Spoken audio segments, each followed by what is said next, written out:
When pressure spikes, most leaders don't choose, they choose they by default. Default is expensive.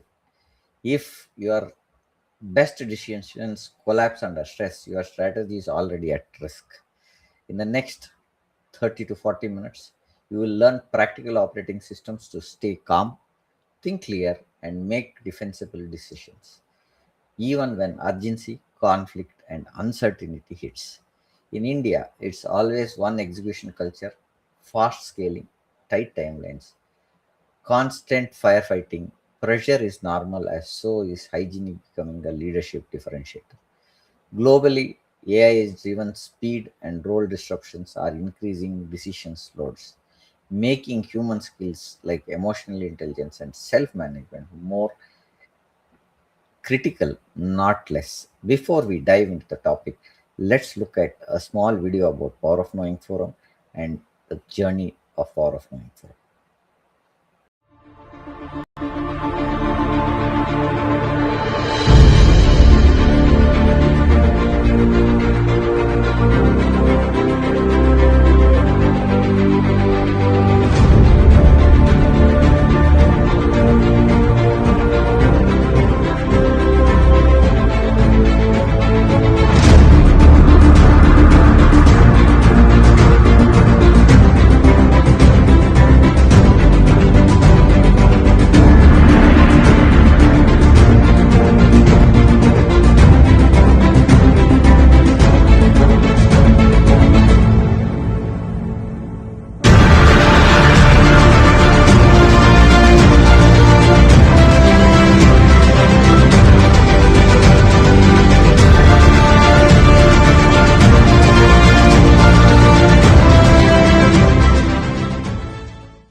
Welcome to Power of Knowing Forum's The Preeminent Conclave, a weekly podcast series. So, let's welcome our esteemed guest today, Saurabh Patel, working with CEOs, CXOs, and lead from Clarity, No Reaction, Emotional Nervous System Mastery, executive coach, and a global speaker. Let's dive into the topic, bringing our speaker on board. Hi, Saurabh. Welcome to our podcast, sir. How are you today? Hello, Prem Kumar. I'm good. How are you? I am good, Saurabh. A small intro about yourself, Saurabh, to the audience that we. Sure. So I'm a global keynote speaker. I'm an SPR coach. When I say SPR, it's stop, pause, and restart, a framework I recently developed while coaching. I'm also the author of the book The Alchemy of Anger, which talks about how men have rage, how men look at rage, and how they can use the rage to fuel their fire. Apart from that, I'm also an entrepreneur into hospitality and healthcare. Wonderful, sir. Thank you for that, sir. Let's dive into the topic. When pressure hits, what exactly breaks first? Thinking, emotion, or behavior? Okay, so since we're all into this topic, Prem, let me tell you, most leaders today think believe that thinking when there is a crisis, when there is an issue, and then while coaching, I experienced that they tell me, "Ki Saurabh, I wasn't thinking clearly, but after working with couple of CXOs, even leaders, even entrepreneurs, I observed something a bit different. Thinking usually is the last thing that breaks. Let me be clear. Thinking is something that breaks in the end for a leader. What breaks first is your emotions. Emotions is something which is neglected a lot and we don't even pay attention to it. But we fail to understand is that emotions break first. Then thinking becomes distorted.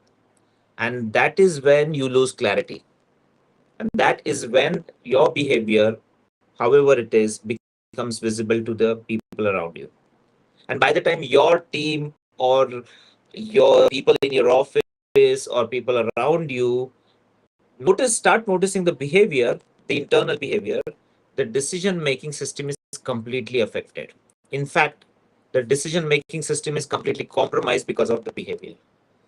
I mean, Imagine, just let's take a real life case. Imagine you getting a message, or any CXO getting a message at 10, 11 p.m. at night from a client who's unhappy. Now, the first thing that would happen, a normal human tendency, you start running stories inside your head. Oh, is that client unhappy because something went wrong? Your heart rate increases. You think, oh, the client is going to leave me now. And your brain starts creating stories inside your head, scenarios, stories, which puts you into a much depressed state or upset or stress state. And at that moment, a leader isn't responding to the facts. They're playing in their own zone of, responding to the fear in their own hallucinated world. And that's why I often say that pressure reveals your conditioning, not your character. It's how you have been conditioned, it's how your brain have been conditioned, it's how you are conditioned as a leader. In fact, there are a lot of cases in real life where there are a couple of leaders who face the same crisis. One becomes reactive and the other becomes resourceful. The only difference between them is emotional and nervous system mastery.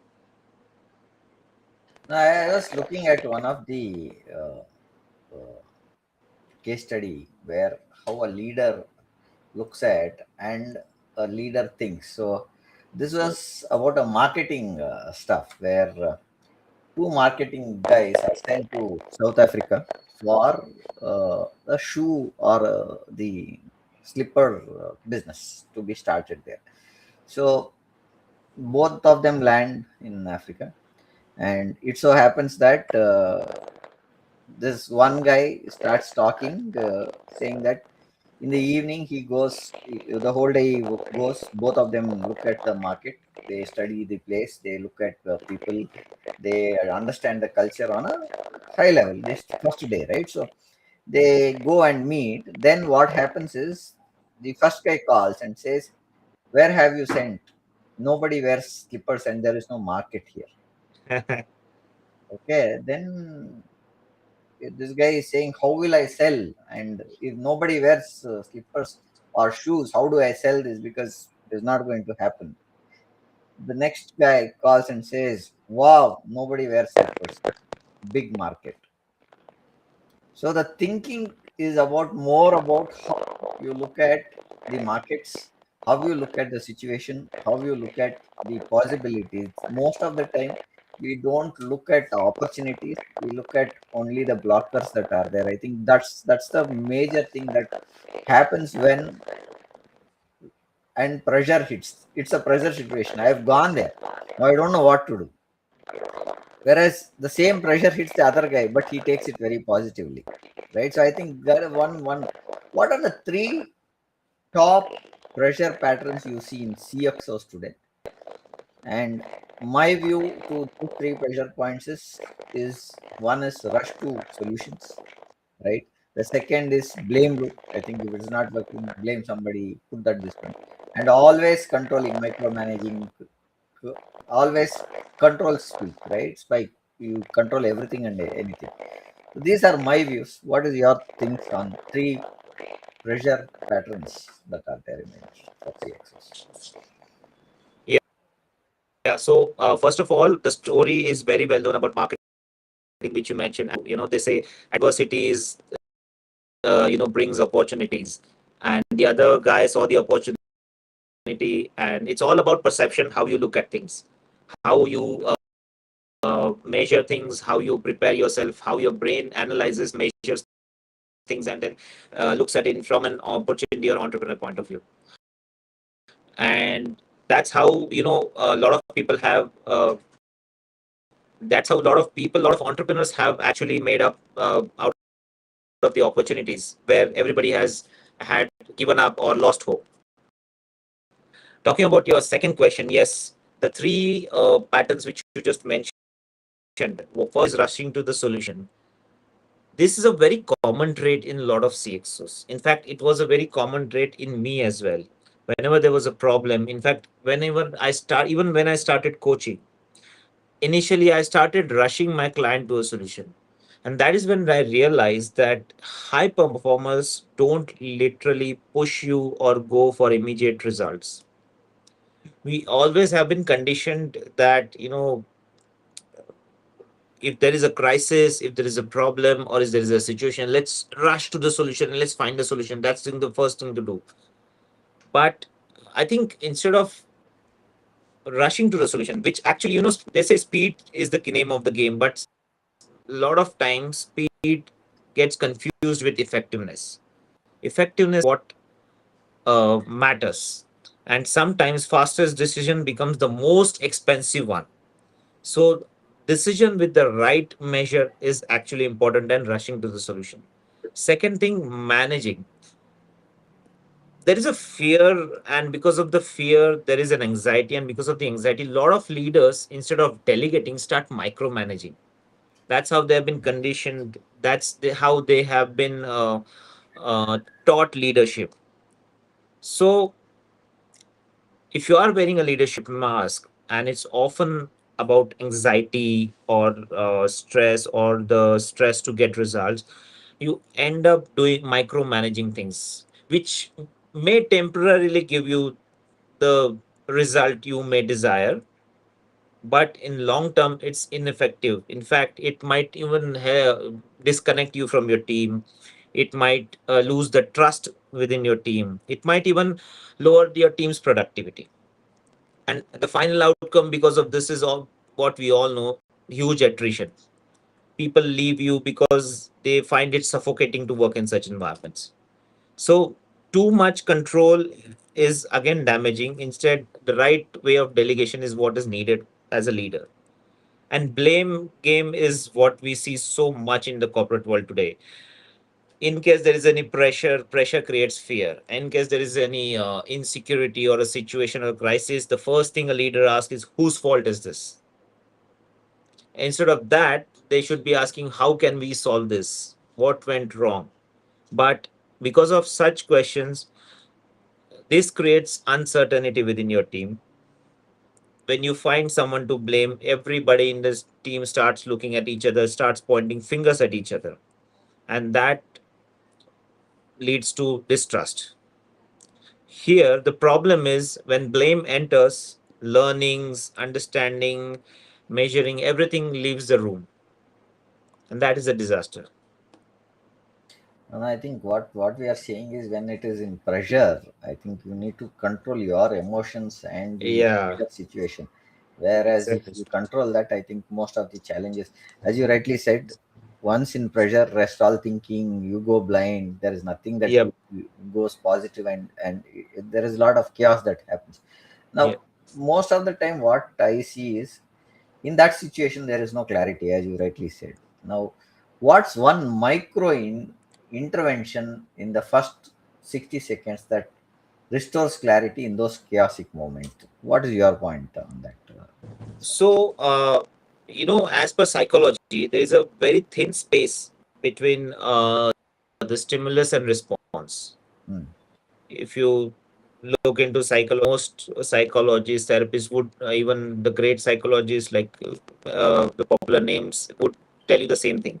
There's a very thin space between stimulus and response, and we tend to ignore that space. And Hmm. that is a space which actually changes how we respond or how we react. So when, I mean, a lot of leaders don't have much space or time to think about situation, take a deep pause, and come back. Sometimes the situation requires a lot of urgency. That is the time when have you might not even have 60 seconds. You might have 10, 15, 20, 30 seconds. So in this micro intervention, one of the things I developed is what my framework is called as SPR: stop, pause, and restart. So this is a framework which you can use in your daily life as well as in such small spaces. When I say stop, pause, and restart, I what you need to do when you have a little time is stop and interrupt the emotional pattern that is going on in your head. Let's say you have a crisis, you are having a situation, and then you want to respond. What you need to do is stop yourself from reacting. Take 3 breaths in 3 seconds. Now move into the pause. Pause to ask yourself 2 or 3 questions.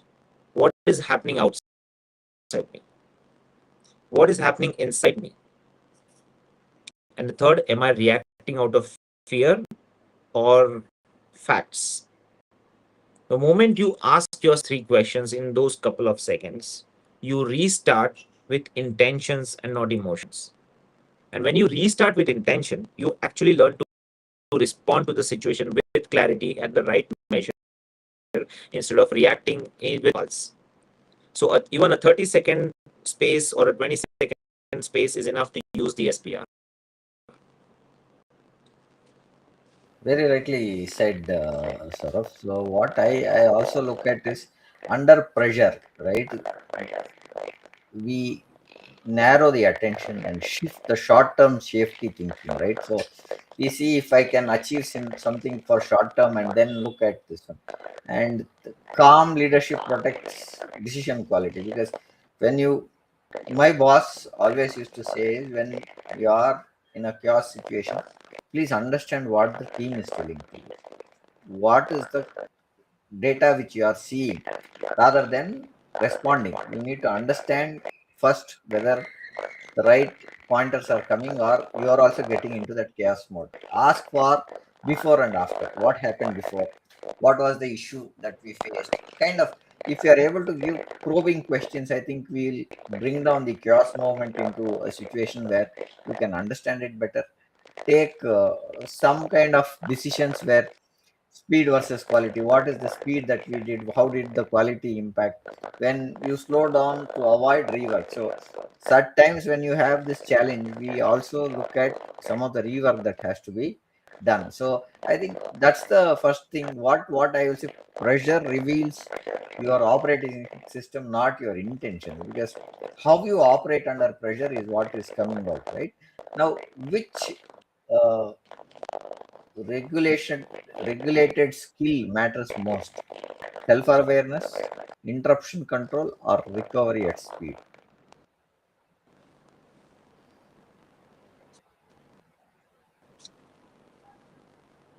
Yeah, sorry. Can you repeat that, Prem? No. Yeah, so what I want to understand, which regulated skill matters most? Self awareness, interruption control, or recovery at speed?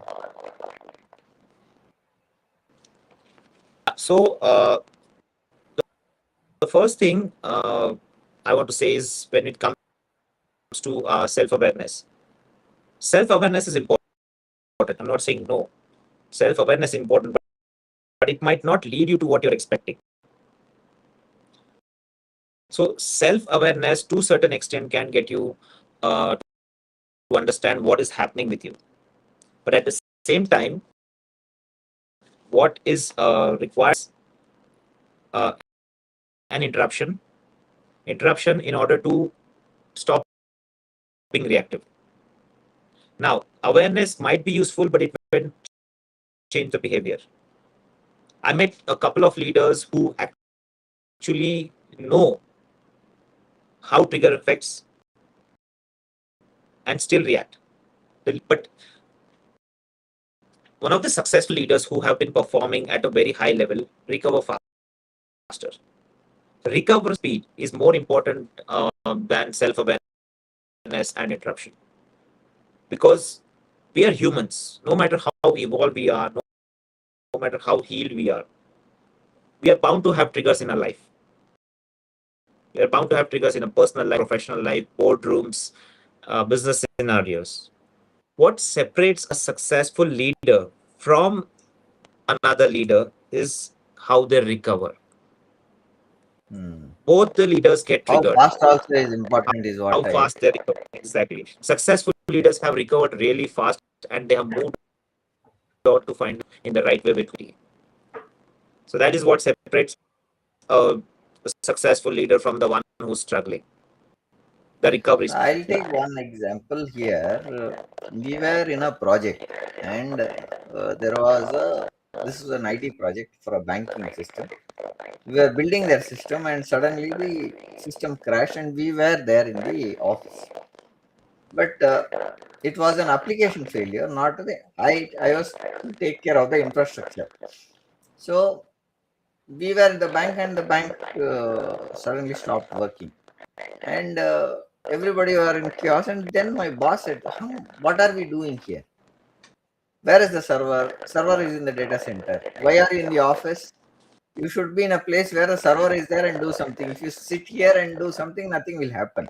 So you will have to move. So that thinking, in that chaotic moment, if I stay here, I'll get into that chaotic moment of what is happening. But if I stay with the team where the servers are there and find out what exactly is, and I can help them bring them. So I think that's one pointer that makes a lot of difference, is what I see. Now, how do you create Very, a space between, sorry? very, Yeah. So how do you create a space uh, between trigger and response in real time decisions? yeah. So first of all, I really agree you on the recovery part where you give an example, and the best example today is our captain, cool captain Mahendra Singh Dhoni, who have lost couple of matches, but yes, the way he recovered and brought the team to win the World Cup was amazing. Mm. Now, as I said,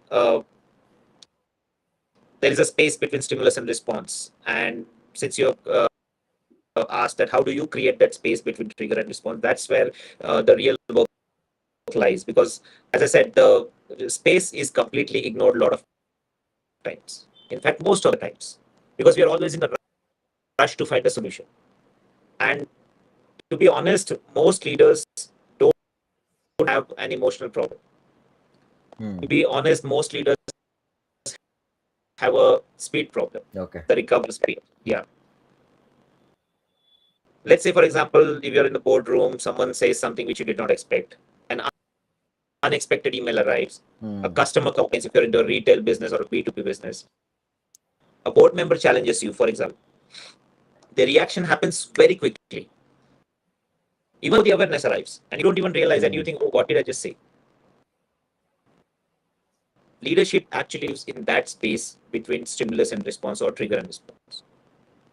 Again, I would come here, go take you back to the PR which I have designed. So where you stop and interrupt the momentum, pause and observe what's exactly happening internally and externally. And then you restart, choose your response intentionally, because the moment you run to respond intentionally, you will respond with clarity. Because most of the time you're triggered, we respond with emotions. But the first emotion that comes to you is a signal and a data that tells you a lot about yourself and your leadership style. It's not a direction. The direction would come with you by utilizing that space. So let that first emotion be your data, gather the information, and use the space with and then you respond intentionally. Right.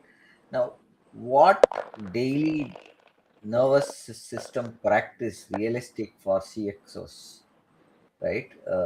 And actually works. Okay. So there are a lot of couple of practices that CXOs practice. There are a couple of exercises that speakers, coaches, even entrepreneurs, CXOs do before going into a meeting or before uh, going into taking any big decision.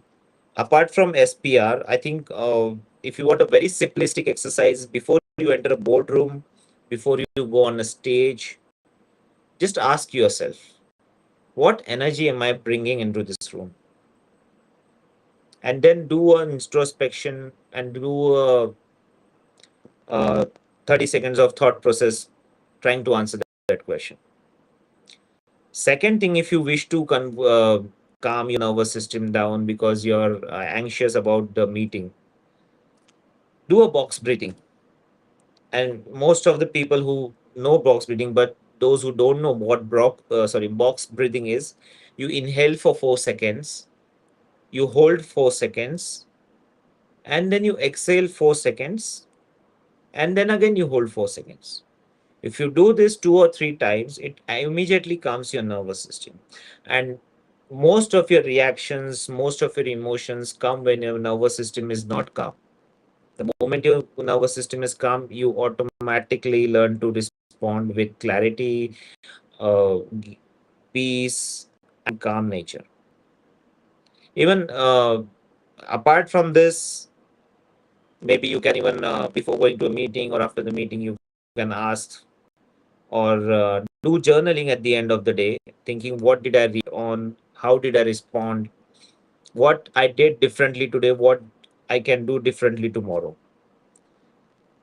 And this is not a one time process. This is a regular process because consistency beats intensity. A lot of leaders try to be intense, but at the same time, you have to be consistent. Now, what also we are saying is look at the emotional regulation that has to be measurable, Yeah. influence on decision making process, build it like a capability rather than saying this is a skill Right. that you are, right? And we bring that. No examples are some of the examples that I think could be is track things properly, right? After conflict, maybe minutes of meeting, hours that we spent on Yes. that issue, not just outcomes, but what did we do to get into that situation and how did we come out of the situation. Now consistency versus intensity is what we should look at. Simple daily Yeah. practice. And it has to be a daily habit. It has Yeah, to be a repetition about repetition. It yeah, has to be yeah. a daily habit that you practice this.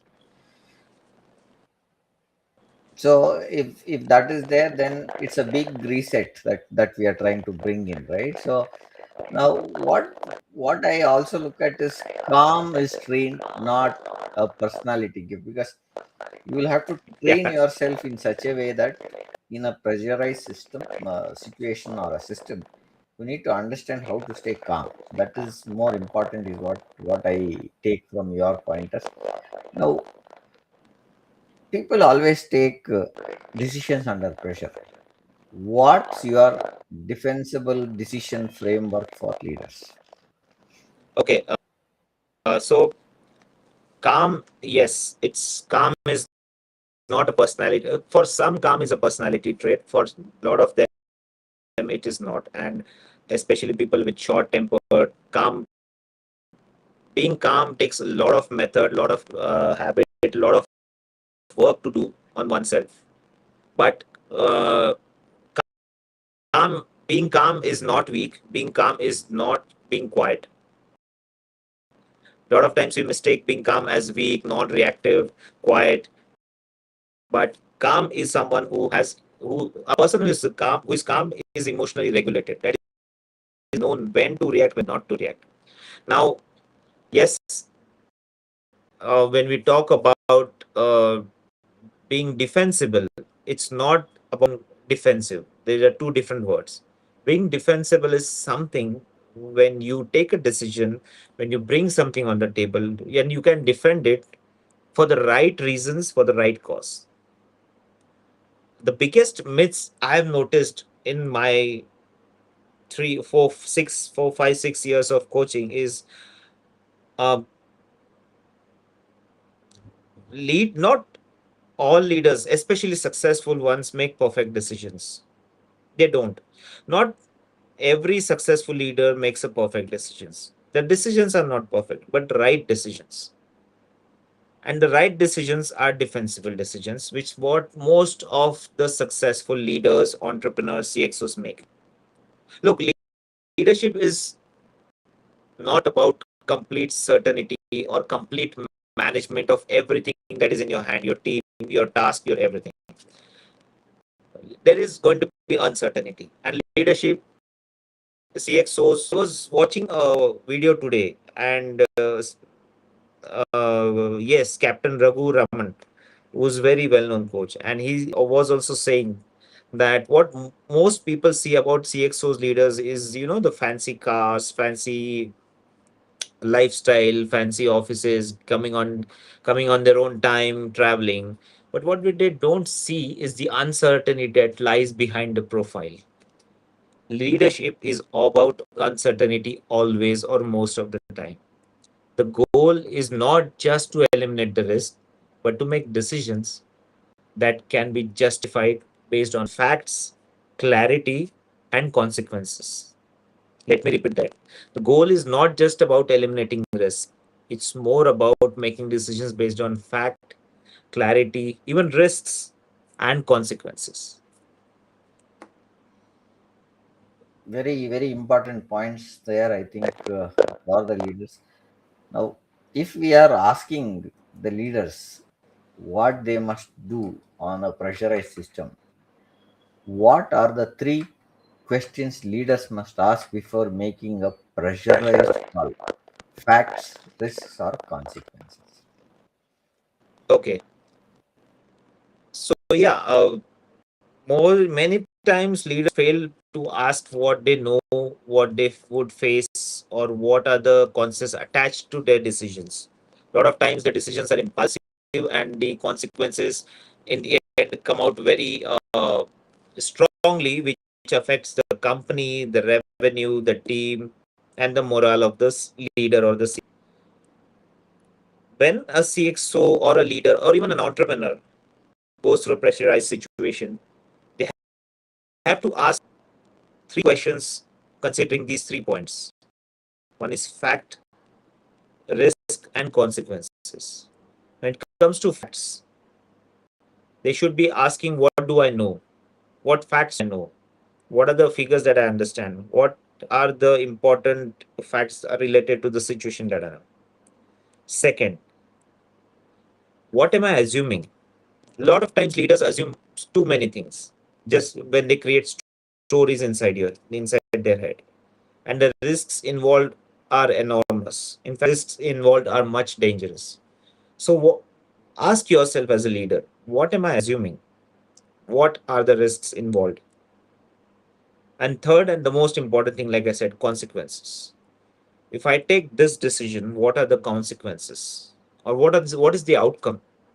If I take decision B instead of A, how is the outcome going to change? How is the consequence going to change? This is why, you can even call it FSC, FSO framework or FRC framework, which would help leaders. That how do you align yourself with facts, risk, and consequences or outcome? Now, what my boss used to say when we look at a problem is, now you will have to think it in three angles. If a project is in a, I'll go on a project side when leaders look at how projects are supposed to be managed. Yeah, See, every project gets delayed in some or the other way because of scope changes. Customer requirements keep changing as they evolve. absolutely. So what my boss used to say is three things that you have to keep in mind is one is the cost, one is the resource, and one is the time. So these Absolutely. three things you need to keep very clear when you talk to people where you are doing shift of timelines, shift of this one and this. So you will have to keep it very simple, saying that, sir, we are okay to do the change, but I would like to evaluate these under these three parameters. This change is acceptable, but this is going to be the delay in terms of time. This is the overwork or the more work that I have to do, which involves resources, this many people. And if I involve many people, the costs which I have factored are not listed to this. So there will be additional cost and you will have to give me a change request. So when you look at projects like that, leaders have to put those pointers very clear. What is the change?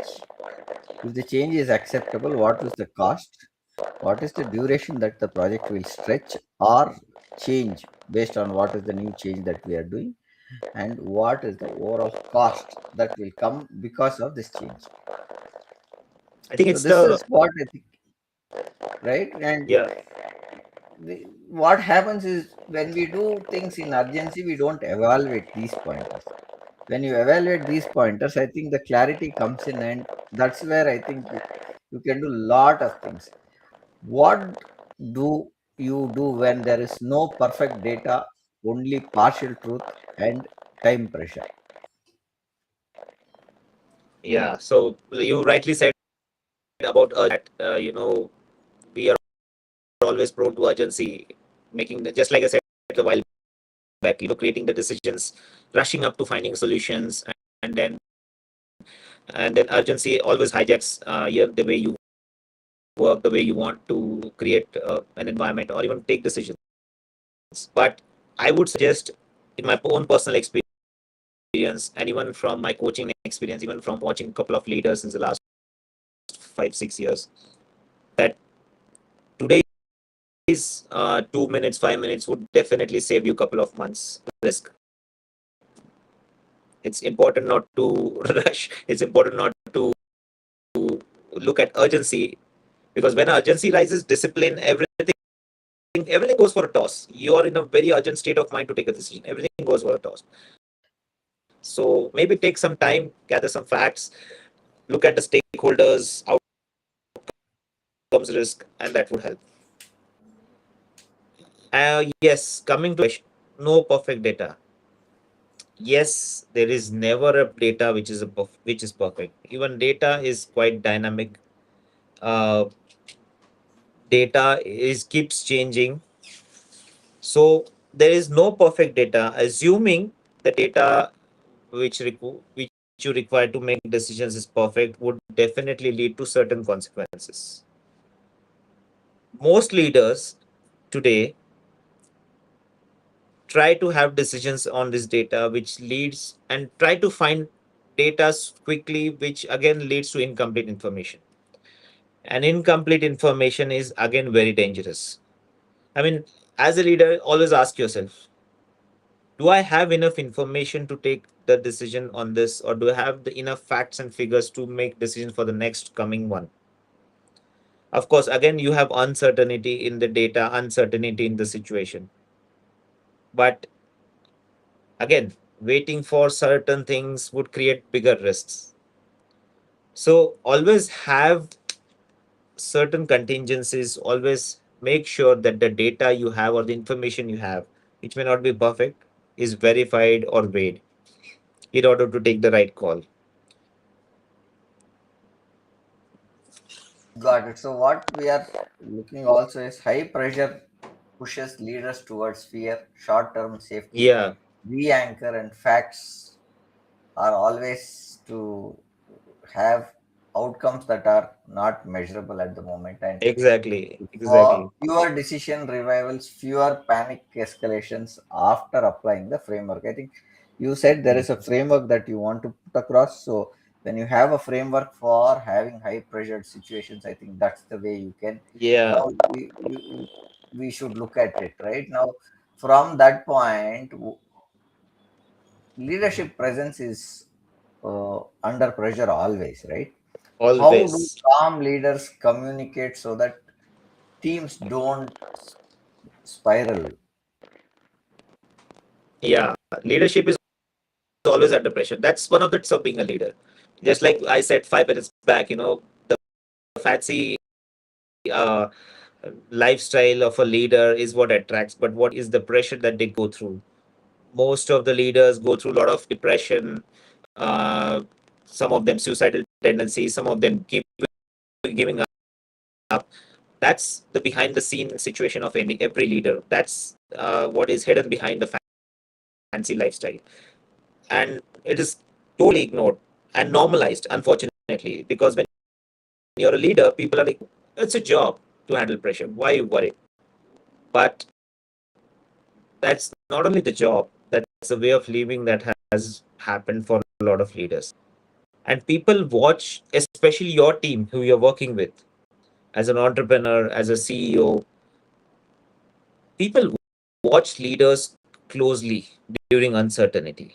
They may ignore you in good times. They may not even note your body language, your traits, the way you speak in good times. But when there are uncertainties, there is pressure, there are situations that require immediate attention, people observe you very closely. And in crisis, your team listens to your nervous system, notices your emotional angle, notices your body language more than your words, because they can see through you couple of times. and you becoming vulnerable, your emotional state becomes contagious. And that is when your team starts losing the morale on that is when your team starts losing the confidence in you as a leader.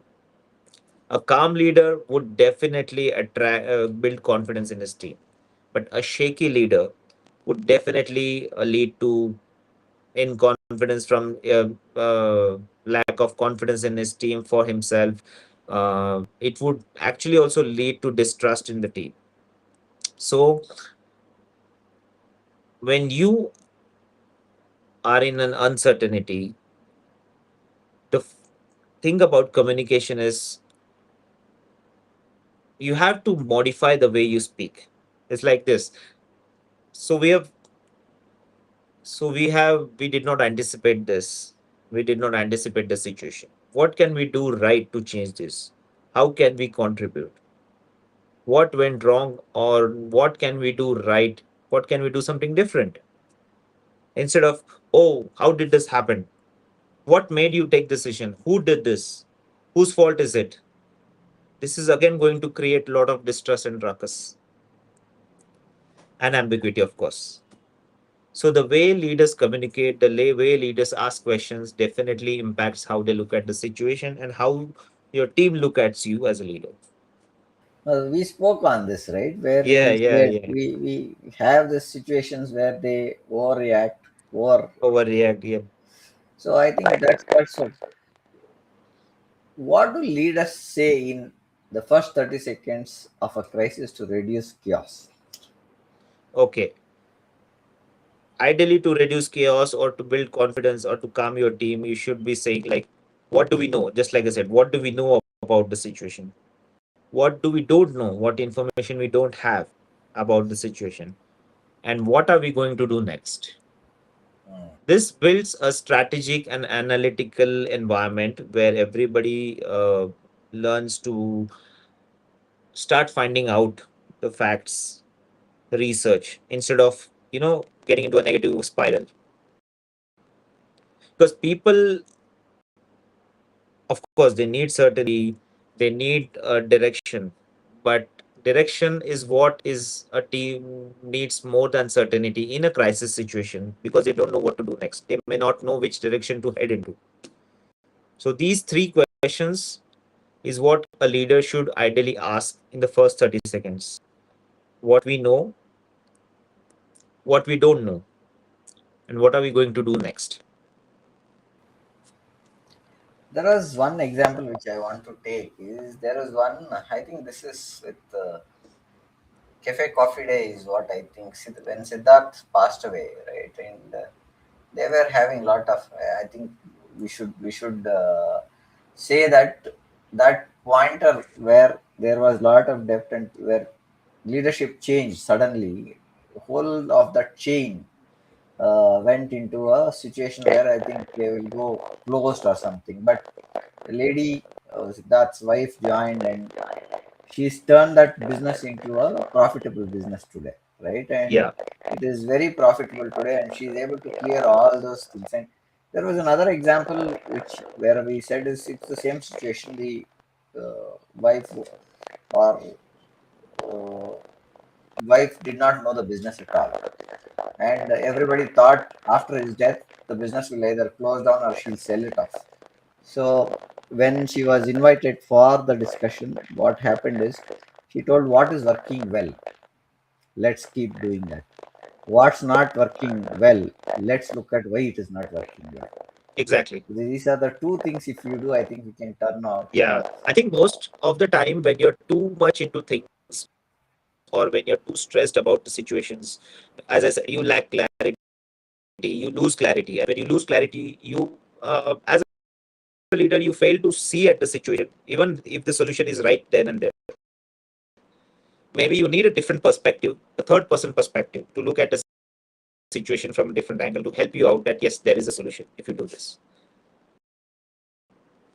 Very true, very true. Now we are in a chaos situation. Now, how do Yeah. we normalize that? How do you normalize emotion without losing authority? How do you normalize emotion without losing authority? Yes. So one of the important things to normalize without losing the authority is first, the most basic one is calming yourself down,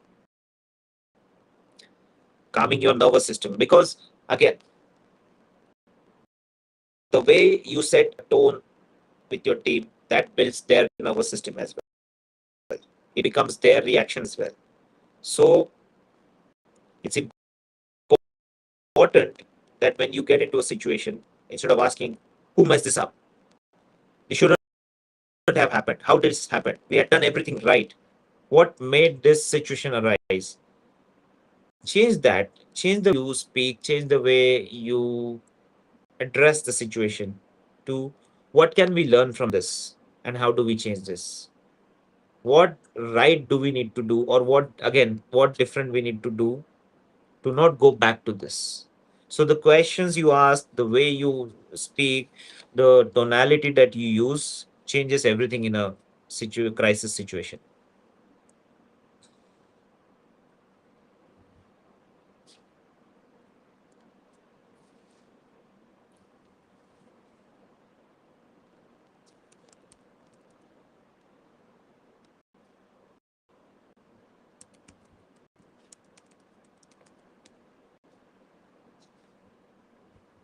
Sorry, I was on mute. Sorry about it. Okay.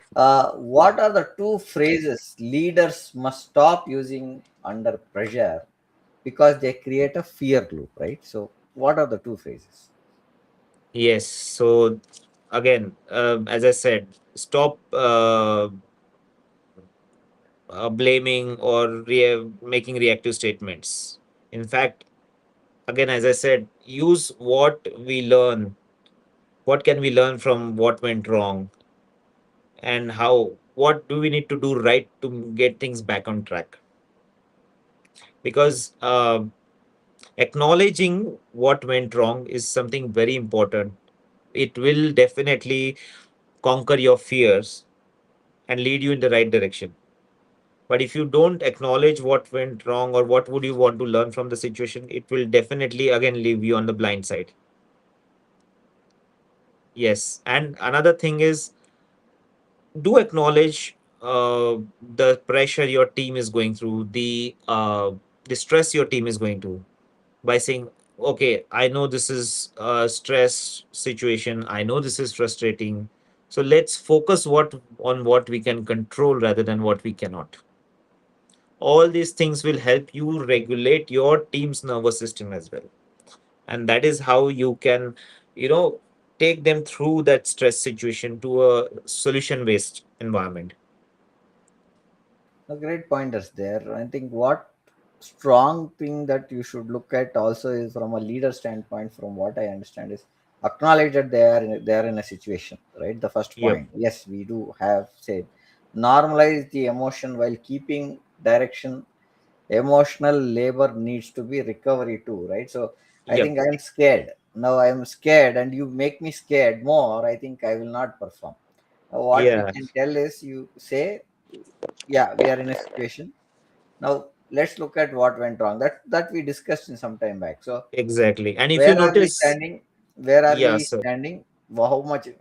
My other boss also used to say, if you cannot have a problem solved, can you think in a direction where today, if I can solve 10%, is that possible? exactly. Even if you notice a lot of movies, because we learn a lot from the movies as well. Yeah, Lot of movies, especially which are biographies or related to some sports team or something. yeah. Even there are a lot of characters in the movie who say, "Yes, even I am scared like you are, and I am facing to even today. I don't know what to do. I'm admitting it. Yes, I don't know what to do. Usually, I give you answers, I give you solutions, but today even I don't know what to do." But that is not just vulnerability, or that is not weakness. That's the leader connecting with their team and trying to pacify them that yes, the situation is bad, we are in this together, so let's face it together. Yeah, wonderful on that. Now, what we are also saying, your tone becomes your team's nervous system because the Yes. way you talk also makes a lot of difference. I think very very important is when we look at the calm leader advantage is what we should look at, right? And how do you build an organization that does not collapse under pressure? We need to build people. Exactly. We need to build people in such a way that they understand pressures, they understand the challenges, they understand how it is to be handled. And every situation that we face, we don't know answers, we need to find Yeah. answers, right? So that's the point that I want to look at now. Coming to this, with this we are on top of the hour. I've taken some of the notes or some questions that have come from the audience which I'm not able to bring. uh, what breaks, these are questions that have come from the audience, what breaks first when you are under pressure? Okay, I think we had addressed this, but yes, I'll again go back to it. Um, it's a very important thing to understand what breaks under pressure. So when you are in a situation, when you are in a situation of a pressure, even if at home, one of the most important things to understand is it's not just you who breaks in pressure, it's your emotions, it's your nervous system, and the most important thing, it's your morale. So the first thing that breaks under pressure is your emotion, because we are all humans, we are all emotional beings. And Okay. that is why when we react with the first emotion, like I said a while back. And the first emotion is not something to use or react. The first emotion is your data, your signal telling you about your nervous system, about you. And these pressures do create cracks. In fact, when you react with the first emotion, it reveals a lot about you, your tonality, your way of thinking. So, the first thing that breaks when you are in a crisis situation is your emotions.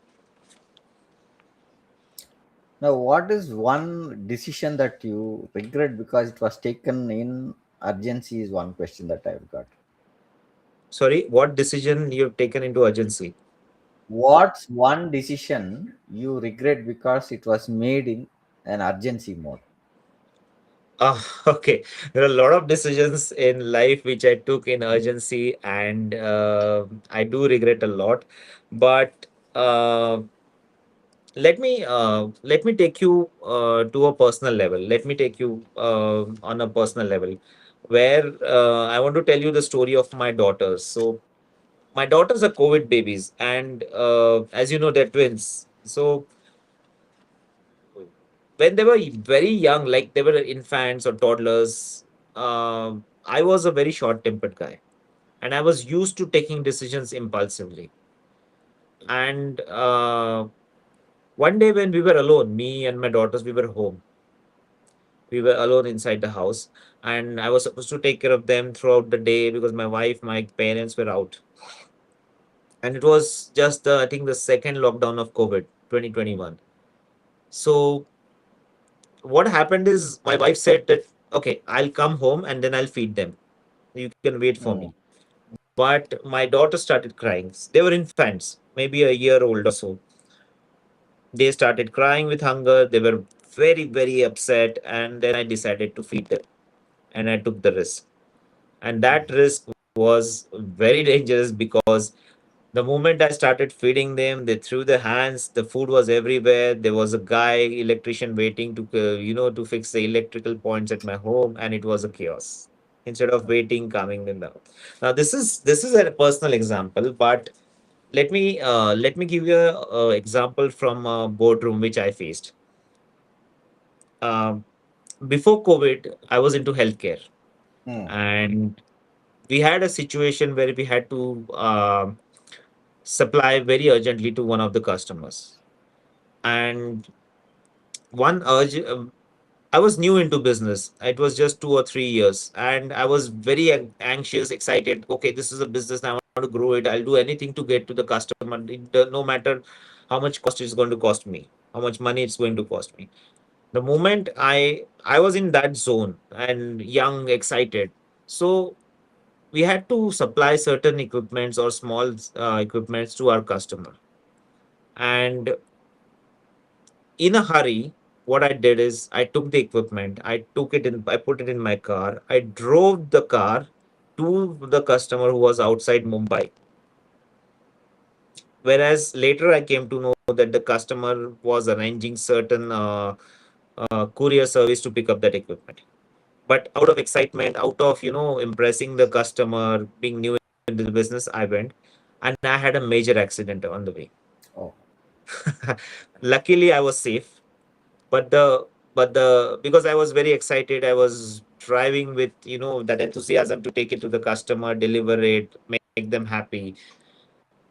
It not only costed me time, it cost me a lot of damages in terms of money for my car, my time, the efforts, again, getting the machine back to Mumbai, getting it shipped. So that was another big, I would say, a wrong decision out of impulse, which costed me money and time.